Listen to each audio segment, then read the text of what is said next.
Buenas tardes a todos y a todas. Bienvenidos al Centro Cultural de la Nau, esta sede histórica de la Universidad de Valencia. Muchísimas gracias por estar aquí presentes y la verdad es que siendo un viernes por la tarde, pues todavía es mucho más que agradecer y efectivamente en la víspera de este puente largo, estos puentes largos que están caracterizando este inusual mes de abril, pues todavía es muchísimo más que agradecer. Bueno, pues como ustedes saben, la Universidad de Valencia está sumada a la comisión del año Sorolla, la comisión de la Generalitat Valenciana, este año que celebra a uno de los artistas más insignes de la cultura valenciana, que ha marcado evidentemente también nuestra propia visualidad y cómo entendemos, ¿no?, quiénes somos como valencianos.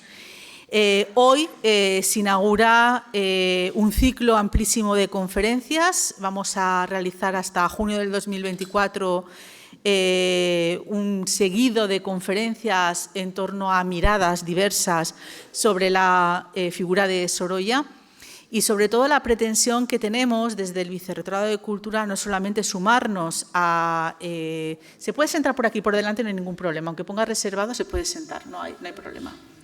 A la figura de Sorolla, sino sobre todo a romper también algunos estereotipos, algunas imágenes canónicas en torno a la figura de Sorolla, generar también, ¿no?, y en esto pues quien nos acompaña, que es el profesor Rafael Gil Salinas, catedrático del Departamento de Historia del Arte, es un gran experto, especialmente en el ámbito de la pintura de entre siglos, de la pintura del siglo XIX y principios del XX, y enmarcar a la figura de Sorolla en un contexto cultural mucho más amplio, en la escena artística de su tiempo, es fundamental, porque esto nos explica muy bien quién era Sorolla y cuál es el salto realmente desde el punto de vista cualitativo con el que él irrumpe en la escena artística y sobre todo cómo tras ese traslado, ¿no?, en el ámbito internacional da, digamos, un giro importantísimo, no solamente a su poética, a su quehacer artístico,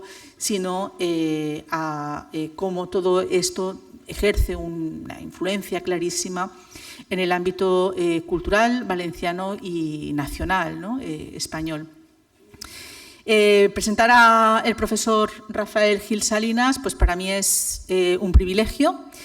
Primero porque somos compañeros de departamento, ambos dos nos dedicamos al siglo XIX, es además el director de mi tesis doctoral, con lo cual pues una gran responsabilidad. Y bueno, él ha trabajado muy especialmente en proyectos de investigación dedicados al arte valenciano, los artistas valencianos, y en las últimas etapas, en las últimas épocas, trabaja especialmente en proyectos de investigación dedicados a la escena artística, a los espacios de sociabilidad en torno al siglo XIX y al ámbito artístico, y en unos proyectos de investigación que nos hacen especial ilusión, que tienen que ver también con el rescatar a las figuras de las mujeres artistas olvidadas en la época, ¿no?, podríamos decir, del germen de la modernidad, de la contemporaneidad, donde evidentemente Sorolla se vinculó de una manera muy clara. Y esto puede que ustedes piensen que no tiene una relación clara con Sorolla, pero la tiene, porque de sus tres hijos, Joaquín, María y Elena, son precisamente ellas, Elena y María, quienes van a seguir la estela de su padre como artistas, como pintoras y como escultoras. Y bueno, eso también habla de una modernidad que no solamente se traslada en el ámbito de la pintura y de lo que refleja, asociado a la cultura y a cómo se entiende la valencianidad, ¿no?, en la pintura de Sorolla, o cómo refleja esa modernidad de su tiempo, sino que también lo trasladó en su ámbito familiar, concretamente en la formación artística de sus hijas, que tuvieron también una interesantísima proyección en el mundo de las artes. Así que sin más, pues darle las gracias a Rafa por aceptar el estar formando parte de este ciclo de conferencias que vamos a dedicar a Sorolla, una conferencia por mes, algún mes incluso 2 conferencias hasta junio del 2024. Y sobre todo, pues que para mí es un privilegio y un honor, un placer enorme que sea él precisamente por ser uno de los grandes expertos en la figura de Sorolla quien inaugure este ciclo de conferencias. Además, bueno, Rafael Gil Salinas ha sido vicerrector de Cultura precisamente en esta sede, esta es su casa. Y ha sido comisario de exposiciones tan interesantes como Memoria de la Modernidad, una exposición de la Diputación de Valencia que centró la atención en figuras tan importantes como Sorolla, en este caso en su papel como pensionado, y ahora de manera, podríamos decir, exclusiva, dedicado a la figura de Sorolla en la exposición que ustedes pueden ver concretamente en la sede de la Diputación de Valencia, una magnífica exposición que no se pueden perder. Así que muchísimas gracias, Rafa, y yo me voy a bajar para disfrutar también de la conferencia. Gracias.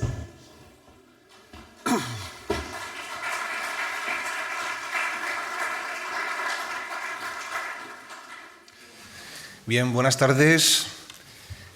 Quiero comenzar mi intervención agradeciendo a la vicerrectora las palabras que ha tenido y el considerar que fuera yo quien iniciase este ciclo, la responsabilidad de iniciar un ciclo sobre la figura del pintor valenciano Joaquín Sorolla, sobre el que todos tenemos una opinión y del que seguramente no se sabe todos los aristas que configuran la biografía personal y la biografía artística de Joaquín Sorolla. He querido titular la conferencia como Sorolla y su tiempo porque ya desde hace algunos años estamos convencidos de que el contexto es esencial para comprender la historia del arte. No se puede entrar en el mundo del arte sin tener en consideración, sin tener en cuenta todos aquellos aspectos colaterales que están alrededor, en este caso, de la figura de Sorolla, del tiempo de Sorolla, del pensamiento de su tiempo, de la política de su tiempo, de la sociedad de su época. Y por eso vamos a tratar de ver a lo largo de esta conferencia pues, una mirada distinta a la que convencionalmente se ha difundido de la figura de Sorolla.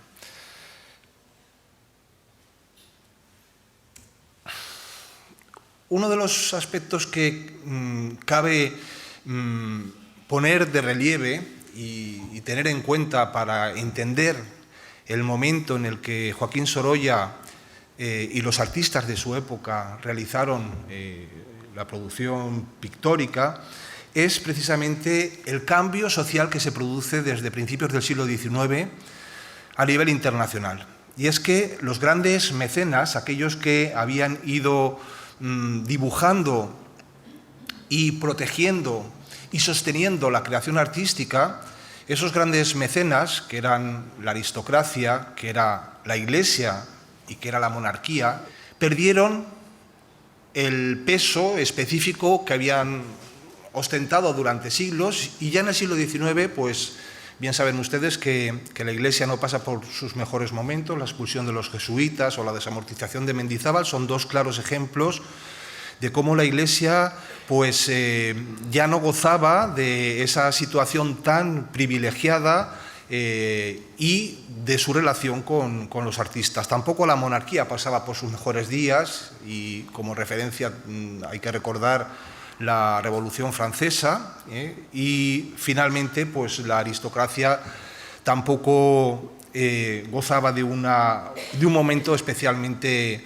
relevante. De manera que se produce un cambio en la sociedad decimonónica, un cambio sustancial, un cambio relevante en la consideración de cómo debían formalizar la actividad artística los pintores, los escultores, los arquitectos, etcétera, si querían realmente subsistir de ella, porque ya no gozaban del privilegio de estar protegidos por alguno de esos grandes mecenas. Los nuevos clientes es una clase social emergente, que es la burguesía, y esa burguesía se va a interesar por aquellos artistas que tienen algo de visibilidad.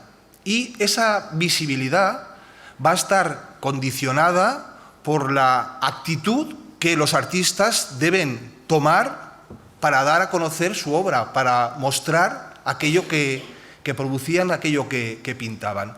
Y para ello, sin duda alguna, tuvieron que recurrir a las exposiciones públicas. Las exposiciones, hay que recordar brevemente que desde mediados del siglo XVIII comienzan a aparecer los museos, comienzan a formalizarse estructuralmente esas instituciones que abrían 1, 2 o 3 días al mes y que naturalmente no gozaban de esas colas que hoy podemos ver en muchas de las exposiciones que albergan estos museos.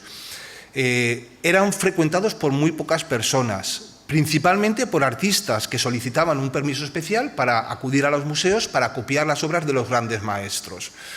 Y realmente esa apreciación de las bellas artes también hay que entenderla en un contexto, y es que la sociedad de principios del siglo XIX era una sociedad analfabeta.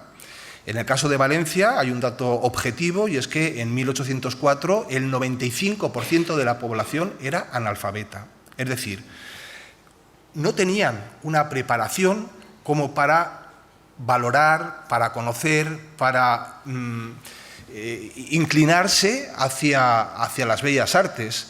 Fue un proceso paulatino.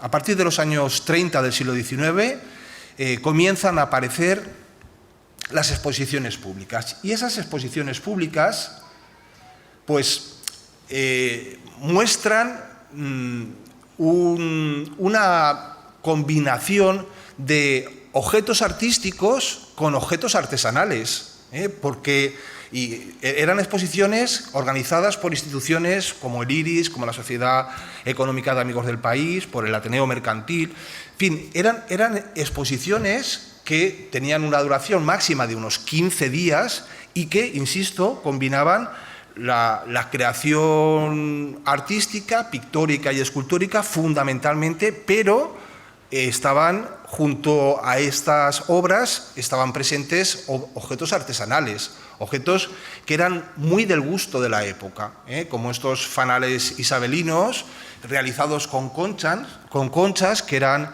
verdaderas virguerías en un trabajo muy minucioso que les llevaba pues, a reproducir pues, distintos ramos de flores y que eran muy del gusto de la época. Era posiblemente, y hay que ser claros, más atractivo para el público en general de aquel momento este tipo de trabajos que los objetos artísticos, que la pintura o que la escultura. La pintura, los géneros que se exponían era pintura de paisaje, pintura bodegones, naturalezas muertas, es decir, era un género que no perturbaba en absoluto la mirada de los espectadores, pero con todo, pues este tipo de trabajos, bordados, llamaban poderosamente la atención. Trabajos que eran realizados tanto por hombres como por mujeres. O estos abanicos cuyos países estaban decorados pues, con flores o con paisajes o con escenas costumbristas en ocasiones. Es decir, que por tanto los artistas que querían comercializar su obra, que era básicamente la fórmula de vivir que tenían, vender su obra, tenían que mostrarla públicamente. Y fue a través de las exposiciones públicas como comenzaron a iniciarse en ese proceso. A mediados del siglo XIX, en los años 50, comienzan a celebrarse en Madrid, con carácter bianual, las exposiciones nacionales de Bellas Artes. Esas exposiciones reunían entre 5.000 y 7.000 artistas. Claro, en esa vorágine de creación era muy difícil tener una visibilidad. Por eso era muy importante para los artistas obtener algún tipo de galardón, algún tipo de reconocimiento que les permitiera que la prensa, que los críticos reconocieran su trabajo y, consecuentemente, los futuros clientes pudieran poner el ojo en esos artistas y en esas obras. Pero junto con esta consideración general hay que tener en cuenta que los géneros artísticos que marcaron la segunda mitad del siglo XIX fueron fundamentalmente tres: la pintura de historia, por una parte, y el cuadro de género, que se distingue entre costumbrismo y pintura de casacón. El costumbrismo lo refleja muy bien obras como esta de Joaquín Agrasot, o ese costumbrismo en esta pintura de Bernardo Ferrándiz de 1862, que representa, no como habitualmente se dice, el Tribunal de las Aguas, sino es el Tribunal de las Aguas en 1800. Es decir, es una pintura de historia y es una pintura costumbrista. Bernardo Ferrándiz solicitó una ayuda. En ese momento estaba viviendo en París, solicitó una ayuda a la Diputación de Valencia para poder subsistir. Y fue el motor, esa solicitud, para que la Diputación, para la Corporación Provincial, asumiera un papel e iniciase un trabajo que consistió en garantizar la formación artística fuera del territorio español a aquellos artistas valencianos que fueran brillantes. Comenzó los pensionados o los becados por la Diputación, precisamente a partir de la solicitud de este artista, de Bernardo Ferrándiz. Pero realmente el género que más se comercializó en Europa durante la segunda mitad del siglo XIX fue esa pintura costumbrista, pintura de casacón. La pintura de casacón la introduce en el mercado internacional Meissonier, un pintor francés que centra su estudio, su análisis, sus trabajos en escenas costumbristas inspiradas en el siglo XVII y en el siglo XVIII. Y de ahí que la indumentaria, las casacas, el casacón que llevan la mayor parte de esos personajes, pues fuera la que diera nombre a este género artístico. Y esta pintura de casacón tiene en España un máximo representante, que es Mariano Fortuny, que con esta obra, La Vicaría, pues se encumbra a nivel internacional como el máximo representante de esa pintura de casacón, que se caracteriza por un preciosismo, por un detalle. Son pinturas de pequeño formato y que encajan muy bien dentro del ámbito doméstico de esa clase emergente que es la burguesía. Es una pintura que está perfectamente pensada para espacios de sociabilidad, que decía con anterioridad la vicerrectora, esos espacios de sociabilidad que van a tener tanta importancia durante la segunda mitad del siglo XIX. Pero también la pintura de historia es otro de los géneros que se impone en esta época. Pintura de historia que había comenzado el siglo con Jean-Louis David, con obras como Las Sabinas, pero que tendrá en España, y además es una exigencia, porque al final la pintura de historia viene determinada por una consideración académica que exige que aquellos artistas que quieran triunfar tienen que presentar en esas exposiciones nacionales de Bellas Artes, tienen que presentar obras que representan grandes temas de historia. Temas de historia, además, no hay que olvidar que en la segunda mitad del siglo XIX España se encuentra, desde un punto de vista ideológico, político, se encuentra en el momento en el que está perdiendo las últimas colonias, después de que Carlos V fuese el emperador y quien constituyera el inicio del gran imperio español. El final de ese imperio español es ahora a finales del siglo XIX, y como una reacción a ese sentimiento pesimista que se ha generado en toda la sociedad española, comienza a recuperarse los grandes momentos del pasado glorioso de la historia de España. Y esos temas que refrescan la mirada, que refrescan el pensamiento sobre lo que fuimos, son los que constituyen el eje primordial de la pintura de historia en los concursos bianuales de las Exposiciones Nacionales de Bellas Artes en Madrid.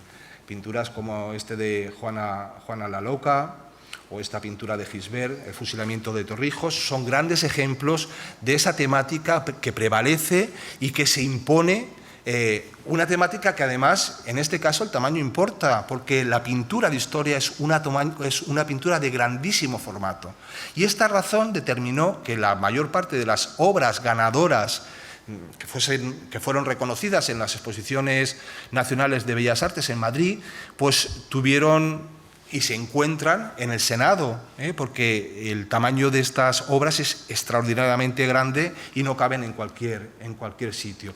Y Sorolla, pues consciente de todo lo que les estoy contando, pues se atrevió en 1884, en una edad muy temprana, con 20 años, se atrevió a presentar a la Exposición Nacional de Bellas Artes esta obra que se conoce como El 2 de Mayo, que es una obra que adquirió el Estado, que es propiedad del Museo del Prado y que está en depósito en el Museo Balaguer de Vilanova y la Geltrú en Barcelona. Es una obra de grandísimo formato, para lo cual solicitó un permiso, el alquiler de la Plaza de Toros de Valencia, para construir la escenografía.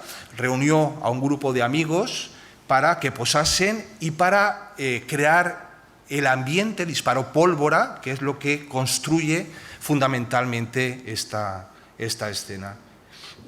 Sorolla trabajaba sistemáticamente elaborando muchos bocetos previos para después ir discriminando aquellos elementos que le servían para la composición final. De hecho, de esta obra, por ejemplo, el Ayuntamiento de Requena conserva dos dibujos. Más claro la figura que aparece a la izquierda que las distintas representaciones de mujeres, de actitudes, de posturas en el dibujo de la derecha, dos grandes dibujos que sirvieron, entre otros, para construir esa escena con la que Sorolla consiguió la segunda medalla de la Exposición Nacional de Bellas Artes. Es decir, a una edad muy temprana, 20 años, Sorolla consigue ya un reconocimiento nacional. Eso no es muy frecuente, no era muy frecuente, y ya apuntaba hacia un artista que tiene una calidad, que tiene una habilidad que se demuestra en las obras que presenta. De hecho, al regreso de Madrid, con la segunda medalla de la Exposición Nacional de Bellas Artes, el año 1884, es cuando, en junio de ese año, la Diputación de Valencia convoca el concurso para la plaza de pintura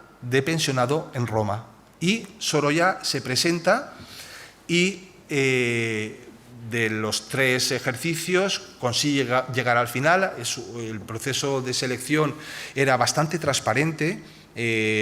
Los artistas se les asignaba una letra, de manera que la comisión desconocía a quién estaba evaluando, las obras que estaban evaluando a quién pertenecían, y eran eliminatorios. La tercera prueba salió por sorteo, los temas entre 3 temas, y el tema que elaboró Sorolla fue el cri del Palleter, el grito del Palleter, para lo cual pues se inspiró. No voy a decir que hacía muchas trampas, pero sí que en ocasiones Sorolla pues se salía un poco de las pautas y de las normas que exigían los concursos y las academias. En este caso concreto, el proceso consistió en que durante 8 horas, a los 2 que llegaron a la última fase de esta pensión, que era Constantino Gómez y Joaquín Sorolla, una vez salió por sorteo el tema del grito del Palleter, tenían 8 horas para bocetar, para trazar unas líneas sobre la obra. Ese boceto quedaba en posesión de la Diputación y a partir de ahí tenían 3 meses para construir la obra. Y ese boceto no debía variar sustancialmente sobre la obra final, de manera que ninguna ayuda externa hiciese que se modificase. En el caso de Sorolla no tiene nada que ver el boceto original con la obra que entregó finalmente Sestá y con la que consiguió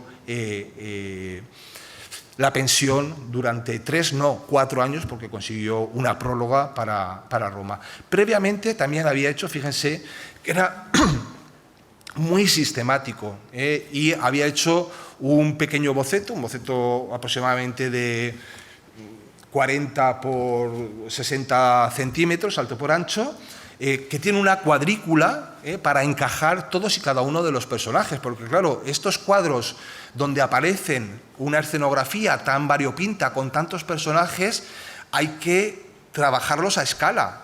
Se nos puede ir la escala en un personaje y quedar completamente descompensado. Entonces, ajustaba mucho las proporciones y estudiaba minuciosamente todos y cada uno de los personajes que aparecen en las obras. No obstante, hay que tener en consideración dos cuestiones técnicas. La primera de ellas, que son importantísimas para entender el arte de la segunda mitad del siglo XIX y de principios del XX. La primera de ellas es la invención del tubo de estaño. Algo que es aparentemente simple, pero que es esencial para comprender cómo va a cambiar la vida de los artistas y cómo va a cambiar la percepción que tienen de la naturaleza. En los años 40 del siglo XIX se inventa el tubo de estaño. El tubo de estaño permite almacenar el óleo y transportarlo. Claro, esto es esencial porque los artistas, a partir de la invención del tubo de estaño, ya no están obligados a ejecutar toda la obra en el taller, sino que pueden salir a pintar al aire libre. Pueden hacer pintura plein air, pueden pintar directamente de la naturaleza. Y eso es importantísimo porque cambia radicalmente la propia consideración de la realidad y la forma de mirarla, de verla, de observarla y de trabajarla. Y la segunda cuestión es que hasta el siglo XIX la pintura, los lienzos, no se pintaba sobre lienzo, se pintaba sobre sarga. La sarga, en términos generales, para que lo visualicen, es el equivalente a la tela de saco. Y ese soporte se preparaba con una imprimación rojo Sevilla. El resultado, y a partir de esa imprimación, esa preparación, se pintaba. Claro, con el tiempo, ese soporte oscuro, ese color que les traigo aquí, pues transmitía oscuridad al conjunto de la pintura. La cosa cambió sustancialmente en el siglo XIX, cuando en lugar de la sarga y de la imprimación rojo Sevilla, se comenzó a pintar sobre lienzo. El lienzo blanco va a proporcionar una enorme luminosidad a la pintura, cosa que no permitía la preparación de la sarga con el rojo Sevilla. Por tanto, estas dos cuestiones, el tubo de estaño y el lienzo blanco, van a ser decisivas en la propia consideración y en el propio resultado de la pintura decimonónica de la segunda mitad del XIX. Esa pintura plein air ya la vemos en esta obra de Gustave Courbet, donde representa, es conocido Bonjour Monsieur Courbet, buenos días el señor Courbet, donde vemos a Courbet que se encuentra en el campo con Monsieur Brillas y su criado, que han dejado el carruaje en el fondo y están dando un paseo al aire libre por el campo y encuentran al pintor Courbet. Y lo encuentran con todos los aperos para pintar. Lo vemos en la mochila que lleva pinceles, que lleva la paleta, es decir, es un pintor que sale al aire libre porque tiene tubos de estaño a pintar, porque la observación de la naturaleza va a cambiar drásticamente respecto a esa mirada del pensamiento que los artistas tenían en el taller. Ahora sí que pueden hacer un análisis objetivo de la naturaleza, pueden copiar la naturaleza directamente observándola al aire libre. Y otro de los elementos que va a ser esencial es la fotografía. Y además, en el caso de Sorolla, todavía más. ¿Por qué? Pues porque Sorolla, como saben, conoció a la edad de 16 años, a través del hijo de Antonio García, de Juan Antonio García, entró a trabajar en la casa, en el taller fotográfico de Antonio García, que tenía su taller en la Cuesta de San Francisco, en la actual plaza del Ayuntamiento, una casa que lindaba con el Ateneo Mercantil y razón por la que el Ateneo Mercantil de Valencia cuenta con una no muy numerosa, pero sí importante colección de obras que pertenecieron y que estuvieron en la casa de Antonio García, del fotógrafo. Obras que estaban, muchas de ellas eran plafones que estaban en la pared, en el techo, y obras de Rafael Montesinos, de José Benlliure, etcétera, de artistas de la segunda mitad del siglo XIX que eran propiedad de este fotógrafo. Bueno, Sorolla saben que a la edad de 2 años pierde a sus padres, con 4 días de diferencia, el cólera se los lleva, y eso va a determinar que Joaquín Sorolla sea acogido por la hermana de su madre y por su marido, que era de profesión cerrajero. Ven que Joaquín Sorolla tiene unas habilidades para el dibujo y lo consiguen encaminar, pero tienen una condición económica que no les permite grandes dispendios, y consecuentemente Joaquín Sorolla participa a partir de los 16 años, como digo, colaborando con Antonio García, coloreando fotografías. Está en el taller, y por tanto la fotografía en la obra de Sorolla va a estar muy presente, porque es un medio con el que el artista está muy familiarizado. Esta fotografía es una buena muestra en la que aparece de pie el fotógrafo, Antonio García, y sentado en primer plano a la izquierda Joaquín Sorolla, junto a Clotilde, su mujer, y sus tres hijos.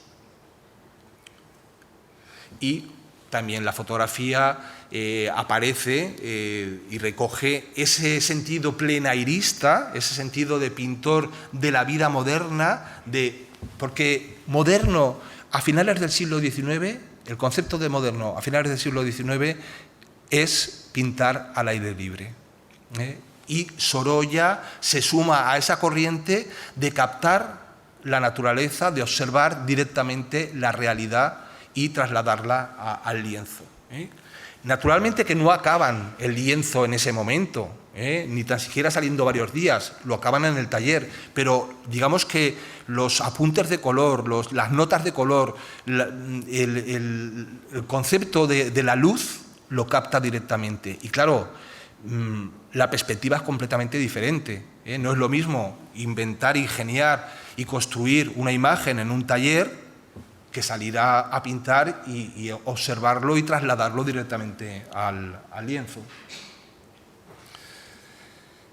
Claro, hay una serie de artistas que en el momento en que Joaquín Sorolla comienza su andadura artística, pues están triunfando en Valencia. Artistas como Ignacio Pinazo, como Antonio Muñoz de Graín. Fíjense, Pinazo, lo moderno que es para su tiempo, con estas representaciones fantásticas que evidencian un dominio de la luz, del color, de la composición. O Emilio Sala, ¿no?, con este retrato también maravilloso de Ana Colín, que recuerda en gran medida el de Whistler, ¿no?, por lo difícil que es además pintar y construir volúmenes de forma monocromática. O Antonio Muñoz de Graín, que es otro de los grandes artistas que está triunfando en España en el momento en el que, en los años 80, en el momento en el que Sorolla está iniciando su carrera artística.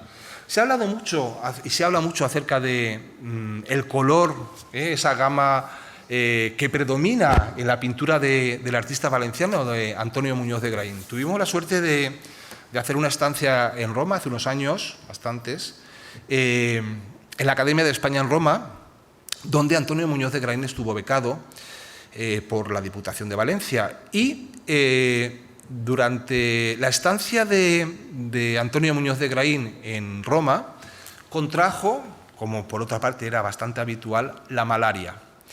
Y el médico de la Academia de España, de acuerdo con la documentación que allí se conserva, le recomendó que marchase o al sur de Italia o al norte de África. Y esa segunda fue la opción que eligió Antonio Muñoz de Graín. Marchó a Tetuán. Claro, la luz, el contraste de colores que descubrió Antonio Muñoz de Graín en el norte de África hizo variar drásticamente el concepto cromático de su pintura. y le llevó pues, a hacer obras tan conocidas como esta, que es la más admirada la más admirada del Museo de Bellas Artes de Valencia, que es Amor de Madre, y que corresponde pues, a uno de esos pasajes tan frecuentes en Valencia y en las comarcas de la Ribera de las inundaciones. Concretamente, vemos al fondo esa barraca, ¿no? Lo cual sitúa, aunque la obra es de 1913, seguramente se inspiró en alguno de esos procesos tan habituales como decía. Pero con anterioridad ya Antonio Muñoz de Graín se había interesado por el tema de las inundaciones. En 1884, y gracias a ese fotógrafo francés que se instaló en la calle Alcalá, en Madrid, Jean Logan, y que hizo un reportaje durante casi 2 años que permaneció en España, hizo un reportaje importantísimo de todo el patrimonio histórico-artístico español, o de gran parte del patrimonio histórico-artístico español. Gracias a este fotógrafo conocemos una imagen precedente a la obra de Muñoz de Graín, también realizada por él, una obra que se ha perdido, aunque el Museo del Prado, fíjense, tiene o cuenta con un episodio de la inundación de Murcia en el 79, una obra de 1892 realizada por Antonio Muñoz de Graín. Y ya en la obra anterior ya ven la figura de no sé si es el ratón. La figura de esa mujer que está intentando salvar al niño de las aguas. Lo mismo ocurre con una obra posterior de 1892 en la que se representa de nuevo a esa mujer. El Museo de las Artes conserva un boceto de esa figura masculina de espaldas. Ahí lo vemos mejor. Y fíjense que esa caracterización de intentar salvar a los niños de una inundación, en este caso del diluvio a la izquierda, en la obra de Jean-Baptiste Regnault, o las distintas variantes que realizó el propio Antonio Muñoz de Graín, constituyen unos elementos clarísimos de cómo en la propia trayectoria los artistas no abandonaban los temas, sino que los reinventaban, iban construyéndolos de forma distinta. Pero es que además de esos artistas que triunfaban en Valencia cuando Sorolla inició su andadura artística, Sorolla contó con una serie de maestros que, como vamos a ver, estaban a la vanguardia de la pintura. Artistas como el torrentino Genaro Palau, que hace una pintura, fíjense qué moderna es. ¿Por qué digo que es moderna? ¿Quién se atreve a pintar ese suelo, esa gama de amarillos directamente al suelo? ¿Por qué lo hacen? Por una razón, porque pintan lo que ve el ojo y porque salen a pintar al aire libre. Y el aire libre, pintar al aire libre, les proporciona la posibilidad de analizar, de observar, de mirar objetivamente la luz. Y de la misma forma que si ahora nos fuésemos al parterre, veríamos que la luz entra por los árboles y se proyecta y proporciona una iluminación determinada, y los árboles no son todos verdes ni los troncos son todos marrones, sino que en función de la luz cambian, en función de la hora en la que observemos cambian, en función del momento del año en el que los miremos es distinto. Pues de la misma forma esa observación objetiva de la realidad, de la naturaleza, cambia en el momento en el que se elige. Y estos artistas, Genaro Palau, fíjese en esta, o mejor en esta todavía, se atreven a pintar algo que objetivamente la tierra es marrón y sin embargo nos pinta ahí un punto de luz perfectamente observable y analizable que nos permite entender la pintura de una forma objetiva, de una forma real. Hay otra forma de mirar la realidad, como es el caso de esta Sierra del Negrete, ¿no?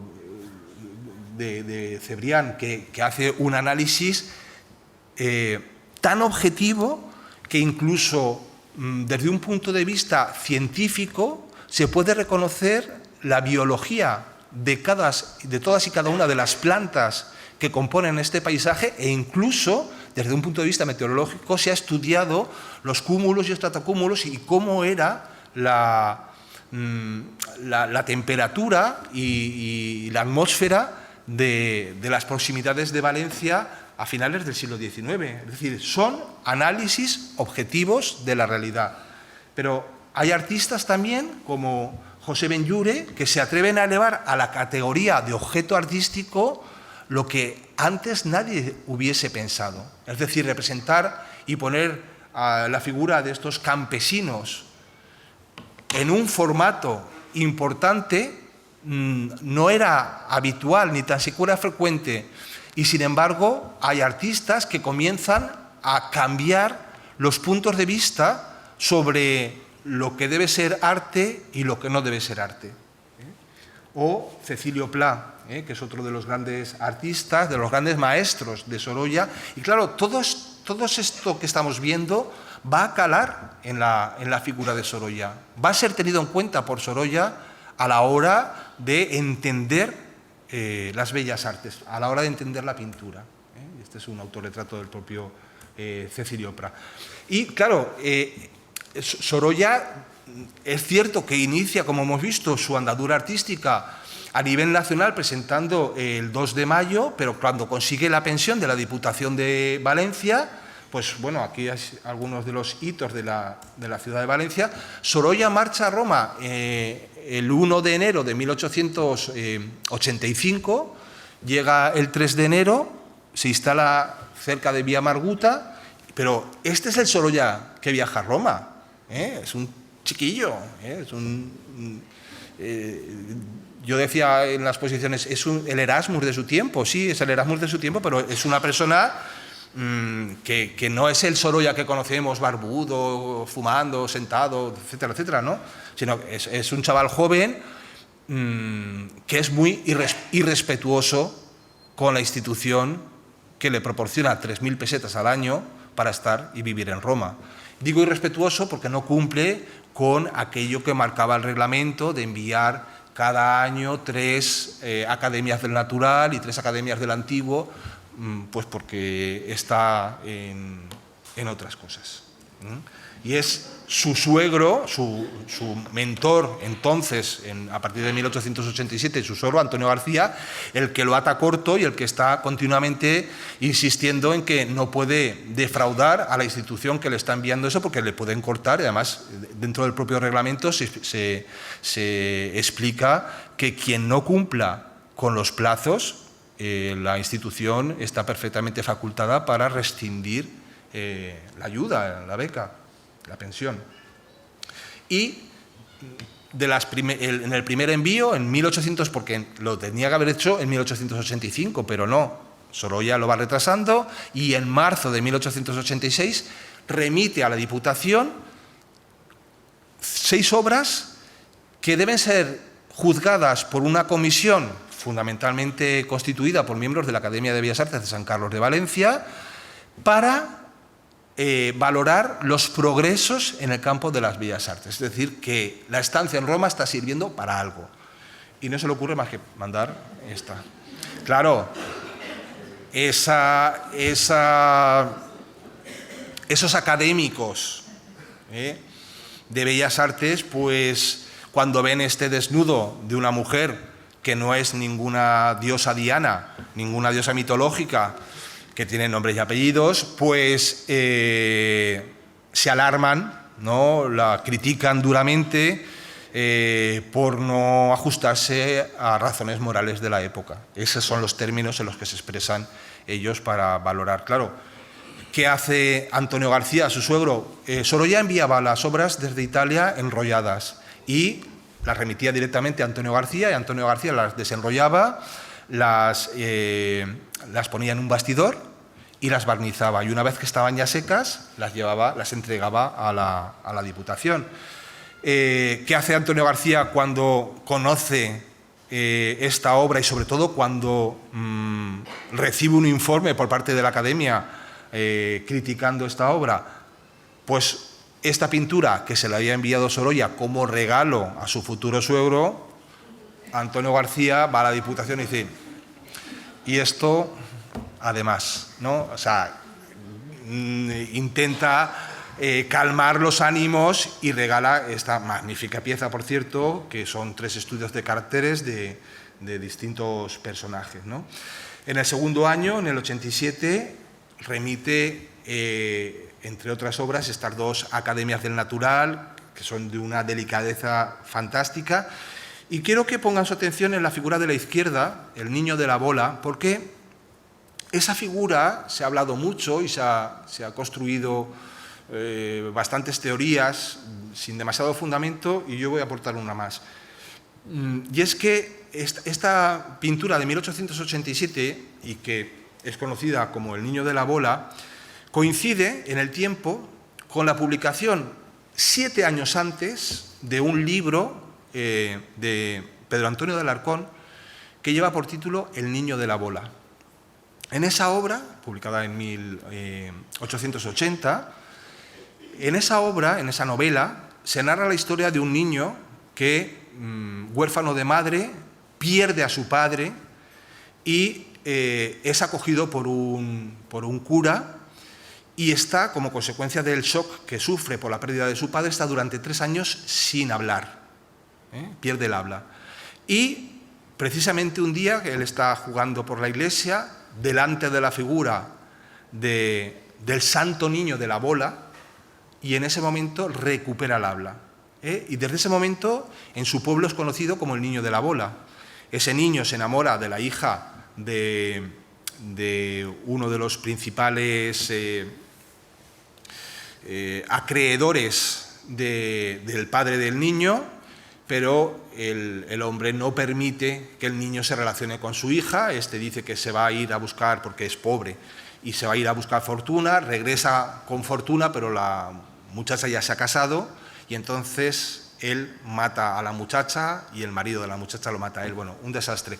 Pero en todo caso, lo importante es que posiblemente estemos ante una obra en la que Joaquín Sorolla comienza a preocuparse por algo que veremos a continuación, que es por el realismo social.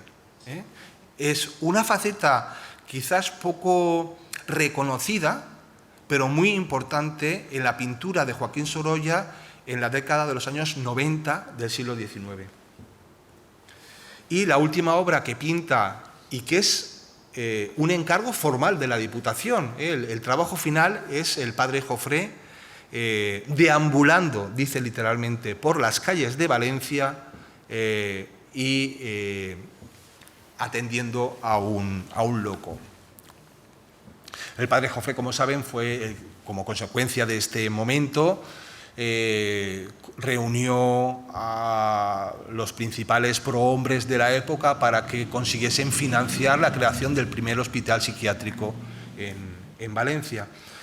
Esta obra, Sorolla se encuentra viviendo. Sorolla, a principios de 1887, contrae la malaria. La malaria, como les he dicho, era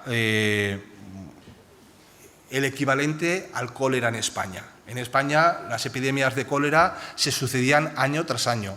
Por dar un dato, 1884, en Valencia, en la ciudad de Valencia, murieron 30.000 personas de cólera. Es decir, era realmente una epidemia que, además cíclica, y que se repetía con bastante frecuencia. Y por las lagunas pontificias, en Italia, en Roma concretamente, el mosquito, el Anopheles, se irradiaba y transmitía la malaria de una forma también enorme. Y Joaquín Sorolla, como les decía, a principios de 1887 contrajo la malaria, y una vez que se repuso de esa enfermedad, trasladó su residencia de Roma a Asís, por ser una población que estaba alejada de esos focos de contaminación de la malaria, y estuvo durante 2 años viviendo en Asís.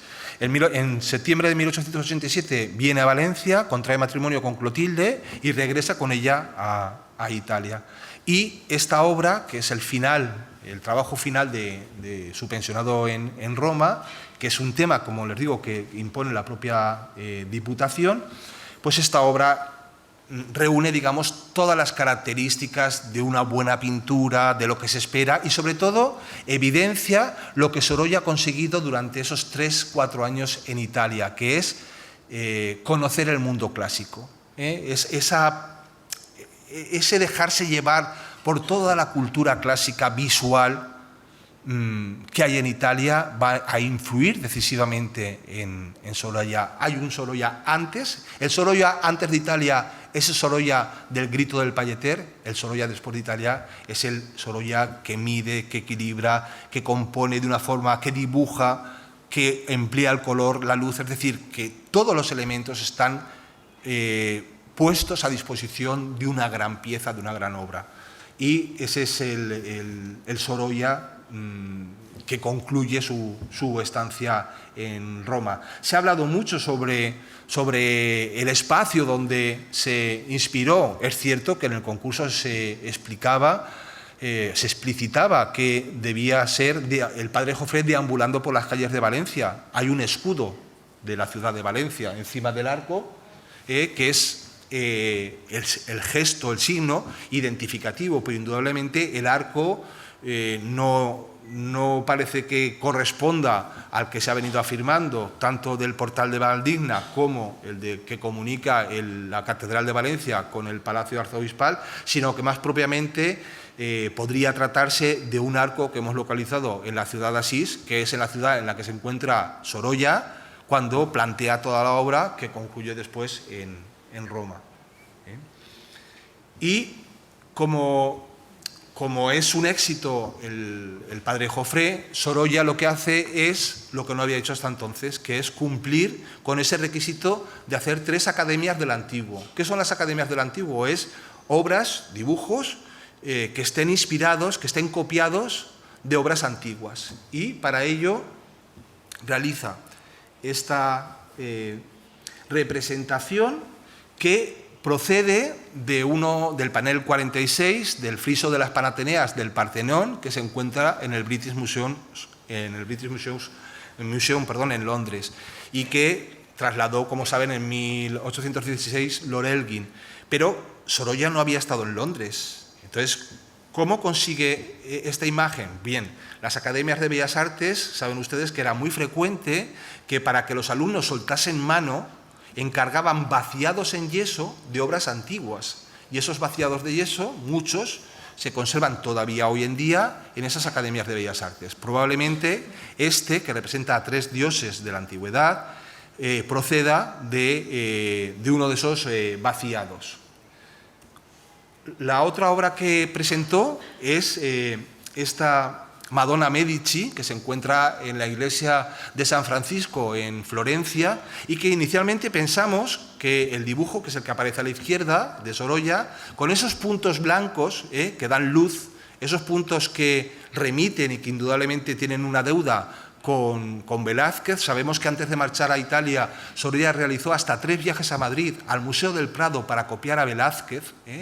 Esa forma de concebir la luz que tiene Velázquez aplicando el óleo puro, el blanco albayalde directamente sobre el lienzo, eso lo aprende Sorolla de Velázquez, y también lo hace con blanco clarión en el caso del dibujo de la Madonna Medici. Pensábamos, decía, que como Sorolla viajó por distintas ciudades italianas y también estuvo en Florencia, pensamos inicialmente que Sorolla había copiado directamente del natural a la Madonna Medici de Miguel Ángel, que se conserva en la iglesia de San Francisco en Florencia. Sin embargo, el Museo Sorolla conserva una fotografía que está cuadriculada, es decir, siguiendo los preceptos que utilizaba habitualmente Sorolla, que está cuadriculada para conseguir perfectamente las proporciones, y no solamente eso, sino que tiene el mismo punto de vista que el dibujo que realiza Sorolla. Por tanto, el dibujo de Sorolla procede de la tarjeta de la fotografía que adquirió en Florencia. Y la tercera de las obras es muy interesante, es también un panel del friso de las Panateneas, del Partenón. Sabemos que no había estado en Londres, Sorolla, pero fíjense ustedes qué curioso, y es que a la parte derecha de la imagen se encuentra una representación de Joaquín Sorolla de su estudio en Roma. Y en esa representación vemos, en la parte derecha al fondo, un vaciado en yeso de esa misma figura, Es decir, en este caso, el propio Sorolla conservó un vaciado de este general griego que le sirvió para representar el dibujo que entregó a la propia Diputación. Pero es que Italia, además, y su estancia en Italia sirvió para que Sorolla se aproximase a Pompeya, al yacimiento arqueológico de Pompeya, se interesase por las antigüedades. Al Museo de Capodimonte en Nápoles también estuvo y adquirió obras antiguas que se conservan en la actualidad, como estas esculturas, estos faunos, estos efebos, o como vemos en la fotografía, esta otra figura formaba parte de la propia colección. Es decir, el mundo antiguo, el mundo clásico, influyó decisivamente en Sorolla y le hizo trasladar al lienzo, en muchas ocasiones durante su estancia en Italia, todo aquello que estaba viendo. No voy a entrar. Y, claro, ¿qué hizo en Italia además de cumplir con los compromisos con la Diputación? Pues tomar notas de color, apuntes, tomar visiones de todo aquello que le llamaba la atención. Las pinturas del Giotto, del Ghirlandaio, los frescos de Pompeya, las montañas de Asís, Contadina, esa campesina de Asís, los árboles perales y manzanos, las vistas del pueblo, es decir, todo aquello que iba a construir en su observación directa de la naturaleza, en esa pintura plein air, en esa pintura directamente del natural. Claro, a partir de su estancia en Roma, en Italia, a su regreso pasan unos días, unos meses, 3 meses en Valencia y ya se instalan definitivamente en Madrid, él y Clotilde. Y ya va a iniciar, digamos, su despegue con esa potencia que le da la seguridad de haber conocido las corrientes artísticas internacionales, porque él está en Italia, viaja en alguna ocasión a París y está conociendo qué es lo que se está creando fuera de España. Le da una perspectiva completamente distinta, mucho más abierta, y le llevará a presentar y a ganar en la exposición de 1895 y aún dicen que el pescado es caro, que como saben es la última frase del libro de Vicente Blasco Ibáñez, de Flor de Mayo, y que le lleva a ganar la medalla de oro de la exposición de 1895, y que es un reflejo de ese interés por la pintura, por el realismo social, por mostrar su mirada crítica con aquello que él ponía en tela de juicio, como otra Margarita, esta mujer que está esperando ser condenada, que indudablemente la condenan, no la salva a nadie, por la composición, por la distribución, por la perspectiva, por el cromatismo, por la luz, por las figuras, por las actitudes. Está claro cuál es el objeto. O la trata de blancas, la Celestina que viaja en el tren hacia la capital, llevando a esas jóvenes que va a prostituir. Es decir, una pintura muy comprometida, una pintura donde muestra una preocupación social y un pensamiento y una ideología por parte del propio pintor. O también muy conocida Triste herencia, pintada en las playas valencianas, que corresponden a esos niños frutos del pecado, que eran acogidos por estos padres y que un tipo de pintura que hay muy poco realmente en el conjunto de la pintura española, ya no solo valenciana.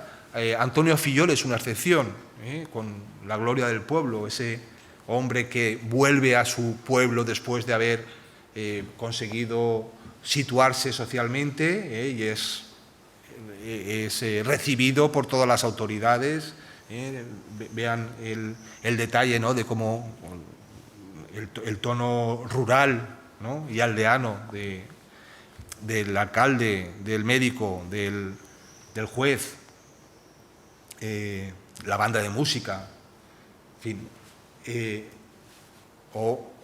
estas obras que han levantado tanto la atención en los últimos años, ¿no? Y donde Antonio Fuyol pues, está denunciando una violación y aquí está denunciando un asesinato, ¿no? Es El amo, es el título. El amo no está en la obra, queda fuera de plano, ¿no? Que es una concepción muy fotográfica al mismo tiempo, ¿eh? Es una concepción de captar el instante y realmente la figura, el malo de esta obra queda fuera de plano. Vemos el sombrero y vemos una pierna aparecer en la parte derecha. O ese compromiso aquí en esta revuelta o después de la revuelta, ¿no? Que es después de una huelga en el cruce de la calle Colón con la calle Ruzafa en Valencia. Fíjense qué distinta sería esta obra si no hubiese puesto los 4 árboles, ¿eh? La composición sería completamente diferente, ¿eh? Sin embargo, hay un equilibrio entre líneas verticales y horizontales que le da una entidad y enmarca perfectamente, aunque queda desplazada la figura del obrero que ha sido apedreado, y su participación en los salones franceses va a proyectar internacionalmente la figura de Sorolla. En 1900 participa en la Exposición Universal de París, en el momento que también se presenta con carácter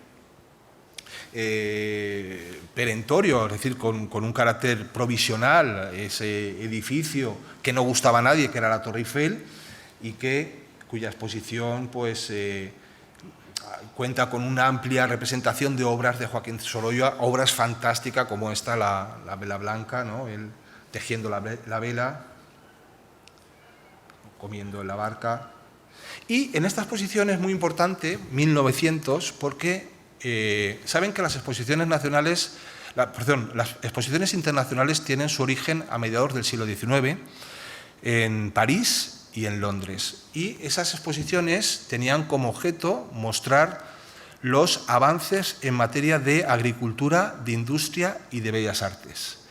Y dado que se convirtieron en un notable éxito de público, otros países vieron una oportunidad el poder participar en esas exposiciones internacionales, en París o en Londres, montando su propio pabellón para hacer lo mismo, es decir, para llevar los avances en materia de industria, agricultura y de bellas artes.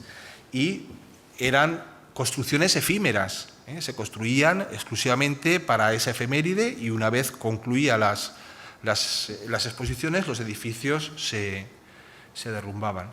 Y este es el pabellón de Estados Unidos que se construyó para la Exposición Universal de 1900 y en el que expuso un pintor americano que estaba sentado en Londres, que es John Singer Sargent, un magnífico retratista, fabuloso, del que Joaquín Sorolla aprendió mucho, porque con toda certeza Sorolla conoció a Sargent en esa exposición.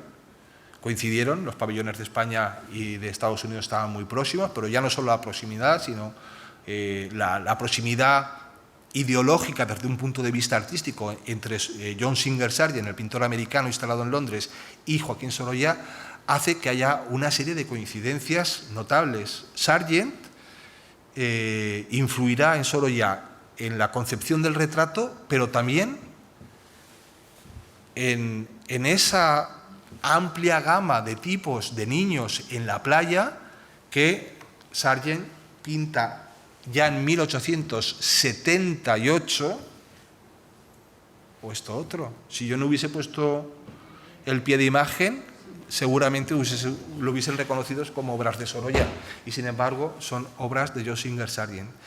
Es decir, eso no minusvalora la obra de Sorolla, ¿eh? Vamos a ver, Sorolla es un artista que tiene la habilidad de ver, de conocer, de aprender con H y trasladarlo al lienzo, ¿eh? Y eso mismo es lo que hará Sorolla algunos años después, ¿eh? Pero hay un precedente, es lo que quiero mostrarles, que es importante tener en cuenta. Es decir, no es algo que se inventa Sorolla, Sorolla es el inventor, no, porque ahora luego les hablaré del Valencia y el valencianismo de Sorolla. Y claro, es que Sorolla domina la luz, O sea, esta pintura me parece que es lo máximo de Sorolla, esas transparencias, esas carnaciones de la muchacha. Pintar blanco es muy difícil, porque el blanco es un color que orada, y sin embargo construye volúmenes con el blanco. Es de una habilidad, es decir, Sorolla se va superando a sí mismo en el transcurso de los años y va conquistando un territorio y un espacio propio. Claro, tiene la fortuna, pero la fortuna porque está en el sitio que tiene que estar cuando tiene que estar. Y es que su participación en los salones franceses lo ponen en relación con el mundo internacional y lo ponen en contacto con Sargent. Sargent lo introduce en el mercado anglosajón, le proporciona la exposición de Londres de 1906 y lo pone en contacto con Huntington, el creador de la Hispanic Society of America, y quien va a proporcionarle un espacio en el 155 de Manhattan para exponer para hacer una exposición antológica en 1909. Pasan por ella 160.000 personas y está en la 155, es decir, está bastante alejada del cogollo de Manhattan, del centro de Nueva York, y sin embargo pasan 160.000 personas. Es un éxito, tal es el éxito que deciden que itinere por América, y va a Buffalo, va a Chicago, va a distintas poblaciones, a distintas ciudades americanas. Es decir, Sorolla da el salto internacional porque tiene esos contactos, esos amigos, y tiene una calidad, indudablemente, su obra, eso no lo pone en cuestión nadie. Y es el propio Huntington el que, como consecuencia del éxito de esa exposición antológica de 1909, le encargará toda la decoración de la biblioteca de la Hispanic Society con esas imágenes, esa visión de España, en la cual estará trabajando durante varios años, viajando por las distintas regiones y provincias españolas. Fíjense, además él se inspira directamente del natural. Cuando pinta esta grupa, el casilicio de la Virgen de los Desamparados del Puente del Mar es el que aparece en el fondo de la imagen. Es decir, está tomando como referencia su propio entorno. Es un pintor que sale a pintar al aire libre y que toma como referencia aquello que ve. Y en esas grandes pinturas que no he querido traer Valencia, me he ido a la Feria de Abril y he querido pues, que viesen también, ¿no?, cómo se explaya, cómo domina los conjuntos humanos o los grupos humanos, cómo lo va desarrollando. Bien, Sorolla consigue a lo largo de su vida un éxito, un triunfo, y ese triunfo hace que su obra se comercialice, que su obra se venda. ¿Qué ocurre? Pues que salen imitadores. Y salen un grupo de artistas que al hilo del estilo de Sorolla, que se vende muy bien, pues van a imitarlo, y son los sorollistas. Tomás Murillo,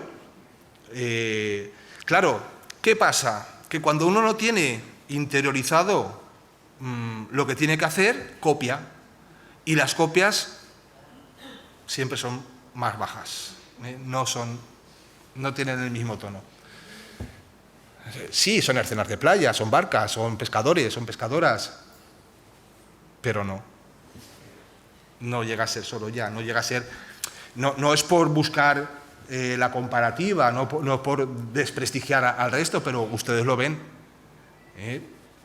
O Manuel Benedito, que es el que se afirma que es el discípulo directo de Sorolla, pues en estas campesinas, o esta muchacha, pues hay torpezas, hay que bien, que si nos lo regalan está bien, pero que no es una pieza que tenga la entidad, la soltura, la brillantez de la obra de Sorolla. O Ricardo Verde, pues pasa lo mismo, sí que reflejan la huerta valenciana, recogen las tradiciones, hacen un costumbrismo, un regionalismo. Pues esto es fantástico, ¿no? O de la propia Albufera, ¿no? Pues todo esto pone en valor, digamos, la propia idea de nación valenciana, de identidad. Están creando la identidad valenciana a través de la pintura también. Y Francisco Pons Arnao, que casará con con María Sorolla, con la hija de Sorolla, pues imita muy bien, está mucho más próximo, más calidad tiene la pintura de Pons Arnau. Pero fíjense que conforme se van alejando en el tiempo, en la proximidad a Sorolla, esos seguidores de Sorolla, estos son apuntes, fíjense en la pincelada cómo se ve. Claro, la muerte de Sorolla pues, hace que la pintura, ese costumbrismo, cada vez sea un poquito más rancio, y ya para mí el colmo de lo que aquí llaman que es coent, es esto. Es esta pintura, es un cromo, vamos a ver, y la Generalitat, tengo que decirlo, que lo ha utilizado como imagen de marca del año Sorolla por ahí en un vídeo que hay funcionando, lo ponen en televisión. Bueno, pues es una pintura muy densa, quiero decir, es durita. Hay todo, está todo, niñas, mujeres, un bodegón, una naturaleza muerta, costumbrismo, todo, pero todo mal resuelto. Quiero decir que al final estos pintores, que son los post-sorollistas, ya no los sorollistas, sino ya de los años 40, 50 del siglo XX, se fueron completamente del espíritu del interés del propio Sorolla. Pero es que la propia pintura de Sorolla fue cuestionada, voy a ir acabando. La propia pintura de Sorolla fue cuestionada porque es cierto que la visión que trasladaba la pintura de Sorolla era una visión muy alegre, positiva, levantinista, mediterraneísta. Y no coincidía nada con esto, con la generación del 98. El pensamiento de la generación del 98 trasladaba una visión mucho más crítica, ácida, oscura, negra de España. Y en ese sentido se ajustaba mucho mejor Ignacio Zuloaga. O sea, esa visión de España, de la pérdida de las colonias, ese pesimismo, esa negritud, ese oscurantismo, Zuloaga, pues fíjense qué tipos y qué tipas, que hace una pintura dura. Claro, este tipo de pintura estaba más próximo al pensamiento de la generación del 98 que el Valencianet, que se les iba de las manos, que Sorolla no reflejaba eso. Pero es que además Sorolla contó con otro factor que se puso en contra de él con el tiempo, y es que coincidió en el tiempo con las vanguardias artísticas, es decir, coincidió con Picasso y el cubismo, con Piet Mondrian o con Vasily Kandinsky.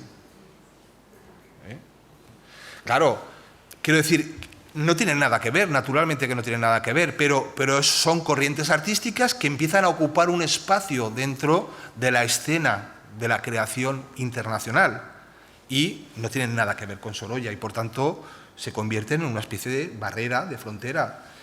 Y todo eso va a contribuir a lo que les voy a contar a continuación, que es la fortuna histórica del propio Sorolla.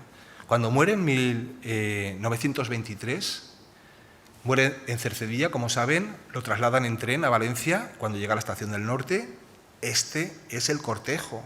Es espectacular cómo el pueblo valenciano se vuelca con su artista y sale a rendirle homenaje, ¿no? Es una barbaridad que evidencia cómo Sorolla se identifica con Valencia y con el valencianismo. Y ya poco después de morir, aún se expusieron obras suyas en la Bienal de Venecia, en la 15 Bienal de Venecia.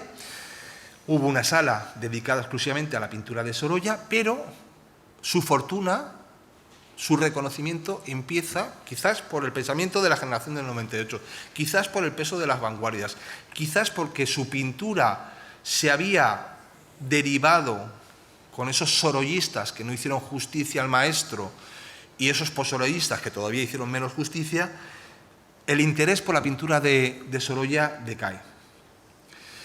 Es cierto que en la década siguiente, en 1932, Clotilde deja en su testamento, por escrito, que todos los bienes, incluida la casa, pasa al Estado español y se inaugura la Casa Museo Sorolla en Madrid.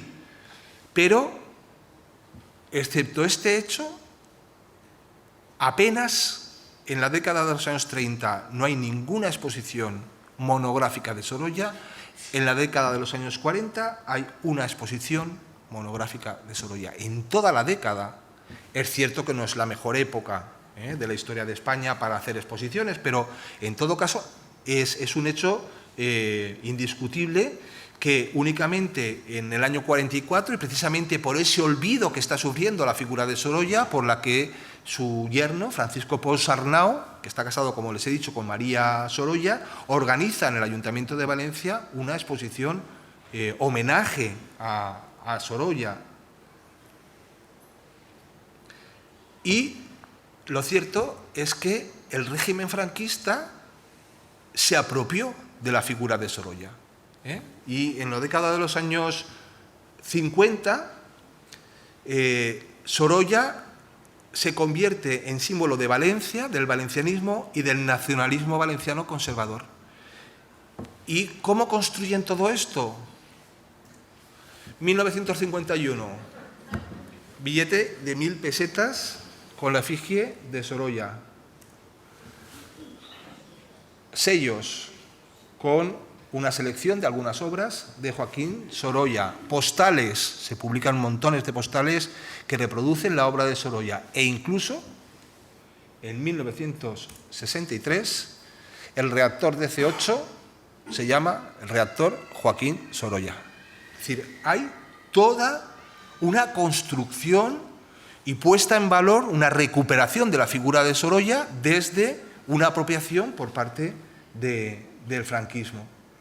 En 1963 se hace ya, pero ya estamos en la década de los años 60, Sorolla muere en 1923, 40 años después se hace una exposición homenaje en el Casón del Buen Retiro.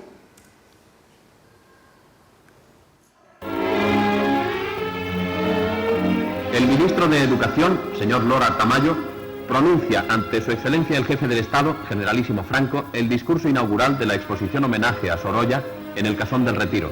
Doña Carmen Polo de Franco asiste a la apertura de esta exposición, donde se han reunido las obras más representativas del gran pintor, nacido en 1863.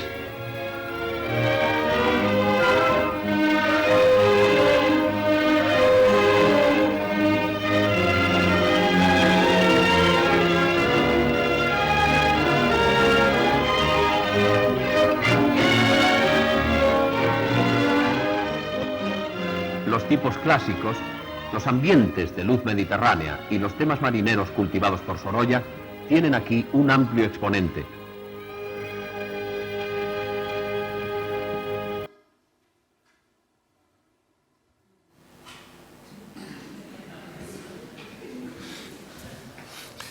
Bien, la figura de Sorolla, por suerte, después del franquismo, fue resituándose, fue siendo apreciada desde una perspectiva artística, no ideológica, y esa apropiación dejó de formar parte de la herencia del franquismo y comenzó a ser revalorizado como artista. Hoy en día Joaquín Sorolla es uno de los principales artistas reconocidos a nivel internacional, que el mercado del arte además ha mostrado su interés por su obra, siendo uno de los artistas españoles que alcanzan una cotización más alta en el mercado del arte. Mercado del arte e historia del arte son dos campos que van por caminos distintos, pero hay que reconocer que hay una valoración económica de la obra de Joaquín Sorolla, de la misma forma que hay una valoración artística de su pintura,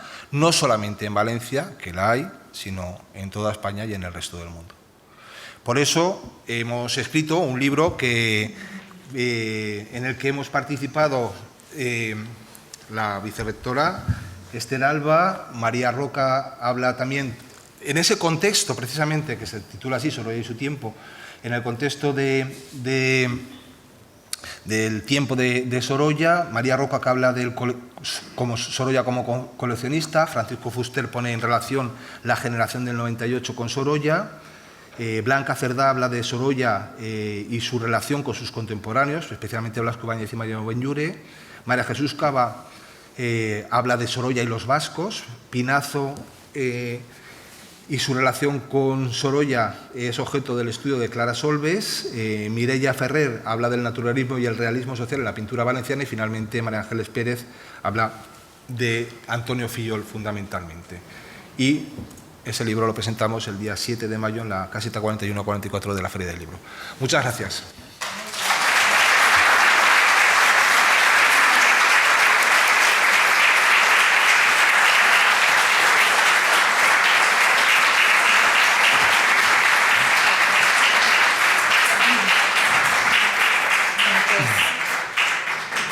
Bueno, muchísimas gracias por la espléndida y compleja conferencia, porque no es fácil, ¿verdad?, situar y resituar la figura de Sorolla en su tiempo, pero creo que eso da muchas claves para conocer más y con más profundidad y de una manera, digamos, más poliédrica, más compleja y más profunda la figura de Sorolla.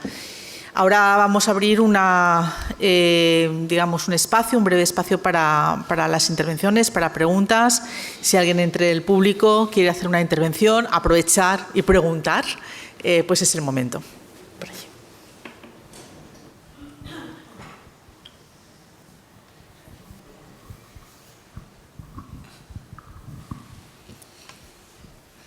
Hola, buenas. Muy interesante la conferencia. Y yo sí que quería hacer una pregunta en el sentido de que finales del siglo XIX, principios del XX, era una época políticamente convulsa en España, en Valencia, y Sorolla tenía muy buena relación, parece ser, con Blasco Ibáñez. Blasco Ibáñez era un activista, un político. ¿Qué noticias, qué habéis averiguado de Sorolla en su relación con ese mundo político valenciano, republicanista? Había discusiones políticas entre ellos en la playa, en la Malvarrosa, ¿no? Quiero decir, ¿Sorolla se metía en política o no? Vamos a ver, Sorolla se se metía en política como se podía meter, que era pintando. Y pintando estaba situándose ideológicamente, no solamente en la representación que hizo por encargo de su amigo Vicente Blasco Ibáñez para la portada del diario El Pueblo, sino cuando coge la última frase de una novela de Blasco Ibáñez con el que mantenía muchas conversaciones. Lo que pasa es que públicamente Sorolla no se manifestó desde una perspectiva política personal, sino la forma de manifestarse fue pintando, y pintando mostraba claramente cuál era su pensamiento, pero no participaba de esas tertulias políticas. Él fue siempre bastante cauto, por lo menos a partir de determinada edad. Yo creo que a partir de que después de casarse y de tener ya a sus hijos empezó a tranquilizarse, ¿no? Porque en la etapa romana es muy divertida, pero realmente fue difícil, ¿no? El lidiar con un chaval, un hombre joven que está en otras cuestiones, ¿no? Pero yo creo que y quien lo centró mucho fue Clotilde, porque Clotilde era de temer. Clotilde tenía un cuadernillo que se conserva, un cuaderno, donde apuntaba el debe y el haber. Ella se iba al chino de la época a comprarle la pintura, no se la compraba en los grandes no, compraba una pintura barata. Y era a partir de que contrae matrimonio, en el 5 de septiembre, creo recordar que es en 1887, aquí en Valencia, que contrae matrimonio con Clotilde, Clotilde se hace cargo, o sea, él a él le deja que pinte, y así lo manifiestan en la correspondencia cuando se alejan y demás, él deja que se dedique exclusivamente a pintar y ella organiza la familia, organiza la economía doméstica y es quien lo lleva y lo conduce por donde, qué es lo que tiene que hacer, incluso se pone en contacto con marchantes, organizan tertulias en Italia, eso es muy interesante, organizan tertulias, las mujeres de los artistas organizan tertulias pues para crear esos espacios de sociabilidad, de reunión, de contacto entre los artistas y los coleccionistas, los príncipes italianos acuden a esas tertulias y entonces, pues bueno, son formas también de... Y son las mujeres las encargadas de gestionar ese tipo de relaciones sociales que los artistas muchas veces están en su mundo de creación y no están en el mundo real. Gracias. Enhorabuena, Rafa, porque ya sabíamos que iba a ser una conferencia extraordinaria, como así ha sido. Bueno, pues yo empezaría por el final de Sorolla y me remitiría al discurso que hizo Blasco Ibáñez en la toma de posesión como académico de la Real Academia de Cultura Valenciana, en el cual dijo y le pidió al alcalde de Valencia que estaba él con Mariano Benlliure y con Sorolla dispuestos a dar obra para hacer el Museo de los Tres Valencianos en Valencia. Y no se pudo hacer en la época. Incluso había hablado de que el Palacio de la Exposición podía ser el sitio idóneo. Y yo te pregunto, ¿se ha movido algo desde esa época hasta hoy al respecto? Muchas gracias. Vicente, muchas gracias por tus palabras. Como todo el mundo sabe, cada X tiempo aparece la noticia y la agitación, ¿no? Pública de la necesidad de por qué Valencia no cuenta con un Museo Sorolla. Valencia no cuenta con un Museo Sorolla porque no tiene obras de Sorolla. Suficientes. No tiene obras de Sorolla suficientes para tener un museo. El Museo de Bellas Artes de Valencia tiene 30 obras de Sorolla, o 32. La colección de la Diputación está en 33. Bancaja, que tiene 5 o 6, y ya está. Quiero decir, ese es el patrimonio de Sorolla que tenemos, público. De la etapa del Sorolla en la Malvarrosa, pintando a los niños y tal, es que no hay nada, no hay nada. Hay retratos de Sorolla, está la parte de pensionado que la tiene la Diputación, Triste Herencia y 4 piezas significativas que tiene Bancaja y ya está. Y con eso no se hace un museo. Otra cosa es que Casa Museo Benlliure o que el Estado tuviese y tomase una iniciativa oída Valencia, oída Comunidad Valenciana, de tener un museo de Sorolla en Valencia y pusiera los medios. Pero con los medios que tiene Valencia no puede construir un museo. El sitio es lo de menos, el sitio seguro que se encontraría un sitio, pero el problema es que es el fondo. De hecho, es que la decisión de Clotilde, ¿no?, de donar al Estado los bienes y ubicarlos en la casa, propiedad de la familia Sorolla en Madrid, pues eso condiciona, ¿no?, que pues prácticamente casi la totalidad, a excepción de alguna obra, esté ubicada en Madrid, claro, con miles de obras, muchas en almacenes. Bueno, enhorabuena por la conferencia, pero me ha llamado la atención que no ha citado nada de la relación de Sorolla con la institución libre de enseñanza y los retratos que retrató a casi todos ellos, que sí, creo que también es parte de su tiempo y de su importancia. Sí, lo que pasa es que no he querido traer el retrato de la misma forma que tampoco he querido abundar en las escenas de playa, porque me parecía que construía mejor lo que quería comunicar prescindiendo de esas dos facetas. Sorolla fue un magnífico retratista, pero magnífico, tenía un problema y es que no sabía pintar manos, y si observan los retratos de Sorolla siempre busca una excusa en la postura, en la actitud. Hay contados retratos de Sorolla que estén bien representadas las manos, pero porque tenía dificultad, o sea, así como tenía facilidad para otras aspectos formales de los retratos, en las manos no, y siempre buscaba excusas para actitudes, posturas, para no tener que enfrentarse a eso. Pero efectivamente hay una colección importantísima de retratos de miembros de la Institución Libre de Enseñanza, pero también lo hay de dos presidentes de los Estados Unidos de América, que es muy poco conocido. Es decir, Sorolla tiene una producción, tiene un corpus de obras enorme, enorme, porque además era un trabajador exhaustivo y su producción, el catálogo relacionado de la Casa Museo, solamente de la Casa Museo Sorolla hay más de 2.000 piezas, solamente en la Casa Museo, con todas las obras que están dispersas. Hubo mucho mercado. Artal era un marchante de Sorolla que comercializó su obra en Cuba y en Argentina, fundamentalmente. Por eso Cuba tiene una colección de algunos Sorolla y otros que no son Sorolla, pero tal. Y en Argentina hay muchos Sorollas también.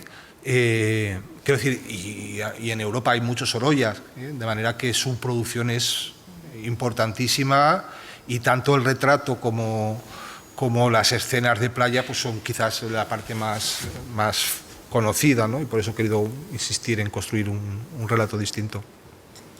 Yo sí, yo creo que más que los retratos, en el caso de Sorolla, su relación con la Institución Libre de Enseñanza tiene que ver especialmente con su formación, con esa formación, con esa educación inicial que él tiene en el ámbito de la Escuela de Artesanos, y la Escuela de Artesanos era una institución plenamente institucionista, tanto en la forma de enseñar, en la forma en la que se establecían los aprendizajes, pero especialmente en la transmisión de esa filosofía de un krausismo, ¿no? que penetra fuertemente en el ámbito de una mirada regeneracionista que proyecta sobre la naturaleza.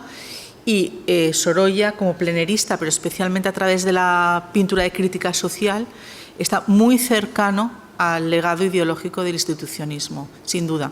Y yo creo que ahí tiene mucho que ver esa formación inicial, sobre la que quizás habría que profundizar un poco más.